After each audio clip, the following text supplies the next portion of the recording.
3년 전 정년퇴직한 60대 남성 오 씨는 나름 성공한 인생을 살았다고 자부합니다. 알뜰한 아내 덕분에 노후 자금도 마련해놨고 자식들도 모두 제 앞가림 잘하면서 잘 살고 있기 때문입니다.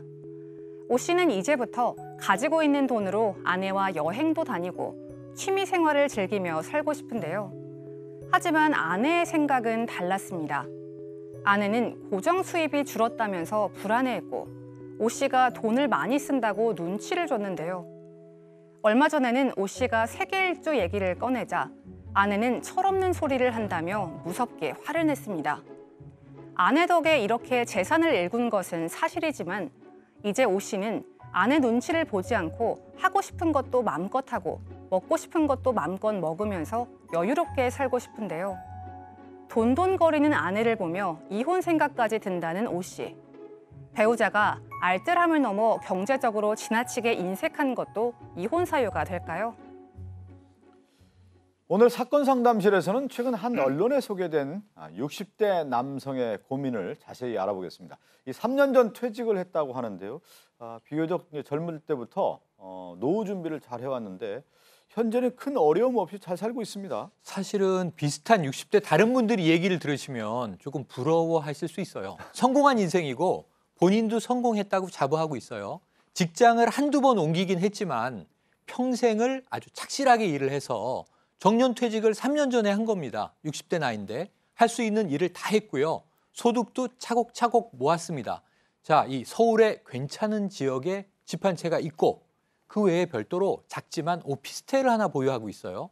오피스텔에선 월세가 나옵니다. 그러니까 소득이 계속 나오고 퇴직금 받았고 저축을 해서 모아놓은 돈도 있고 그래서 이 또래 친구들은 퇴직 후에 뭘 하나 보면 대부분 프랜차이즈 가게를 직장 생활하다가 뭐 치킨집도 하고 또 이제 여러 가지 이제 뭐 분식집도 하고 하면서 아둥바둥 장사를 해서 노후를 이제 생계 유지를 하기 위해서 고생들을 하는데 난 여유 있는 거예요. 그래서 이분의 생각은 뭐냐면 자, 나는 이제 나이가 들었으니 모아놓은 재산이 있으니 또 자녀가 셋인데 외벌이로 다 성장시켰어요. 지금 막내만 결혼시키면 끝이에요.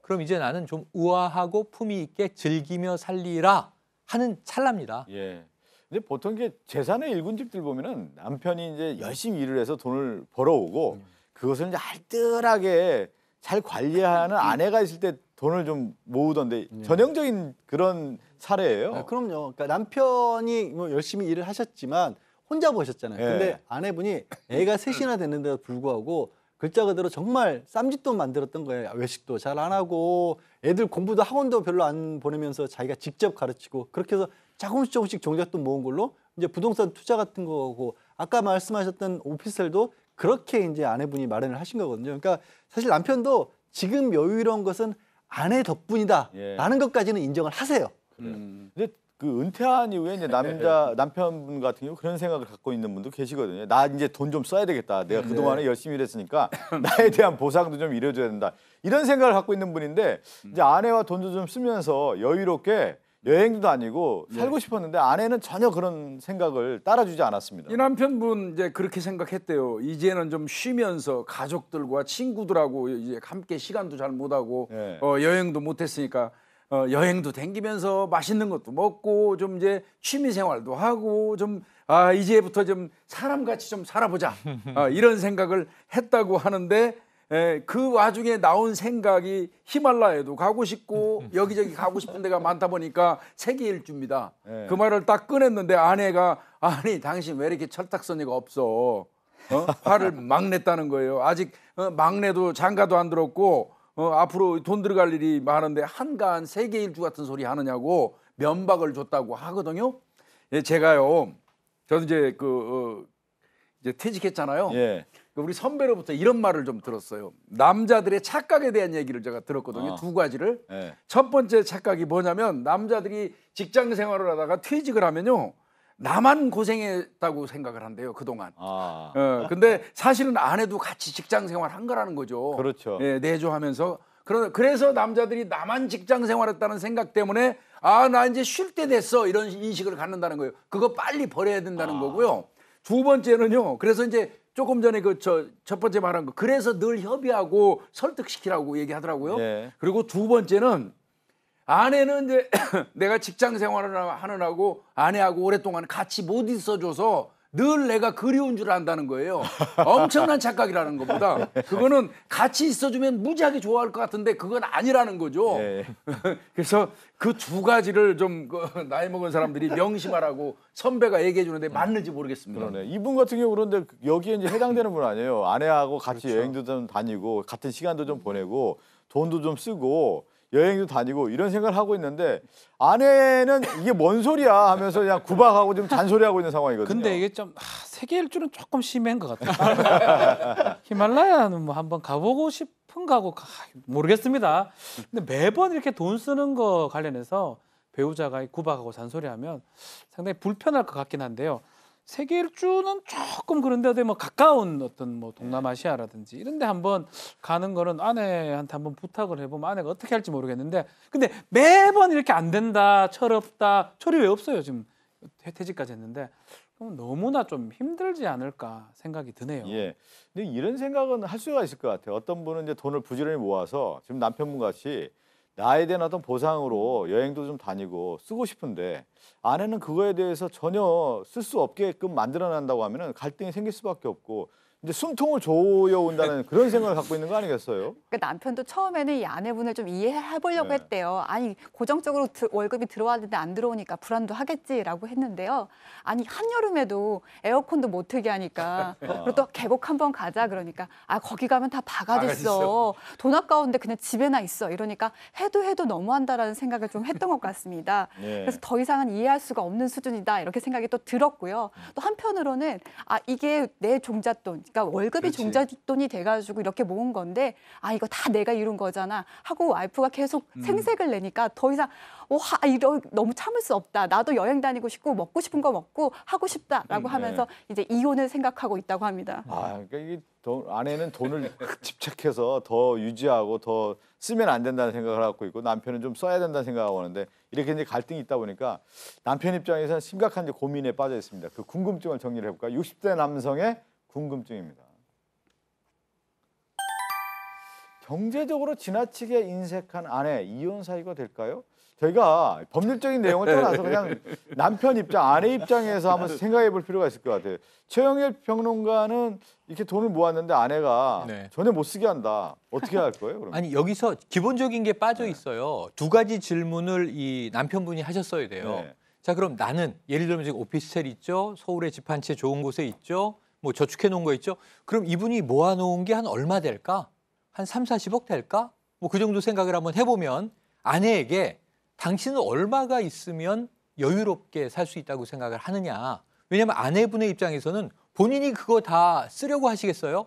새 자녀의 걱정이 있는 겁니다. 남편분은 이제 그러네요. 내 생각을 하는 네. 거고요. 네. 이 엄마 입장에서는 새 아이들이 결혼했다고 한들 이 터 잡고 자리 잡고 하려면 또 손주들 생길 거 아니에요. 그러니까 저는 이 부인이 상당히 먼 미래를 보고 있는 것 아닌가. 그리고 두 번째는 돈을 많이 쓰는 게 문제가 아니라 이 부인도 취향이 있을 거 아닙니까? 예, 예. 입맛이라는 것도 있을 거고요. 그러면 부인에게 이 부인이 즐거운 것은 무엇인지를 이 남편이 개발을 해서 그게 정말 떡볶이를 먹는 것이든 예. 국내 여행을 가는 것이든 작은 것부터 시도를 해서 세계 일주까지 끌고 가기 위한 빅피처를 세워야 돼요. 근데 너무 큰 걸 맞아요. 처음에 던져버리니까 예. 이게 처음부터 마찰이 생기는 거예요. 제가 야금야금 볼 하시라고 때는 그 말씀드리고 아까 우리 싶습니다. 김복중 교수님 얘기했는데 남편은 아내하고 같이 이렇게 여행 다니기를 원하지만 아내는 같이 아닐 수 여행 있죠. 가는 걸 원하지 않을 수 있어요. 네, 이게 좀 어느 정도 퇴직하고 시간이 되면요 계속 옆에 붙어 있으면 나가 놀으라고 그래요. 네, 그러니까요. 저는 이거 이혼 사유는 이건 말도 안 된다고 생각하고요. 이건 말도 안 되는 것 같고요. 저 같으면 그럴 것 같아요. 그냥 인생 뭐 있냐 인생 무상을 수시로 강조를 하고요. 네.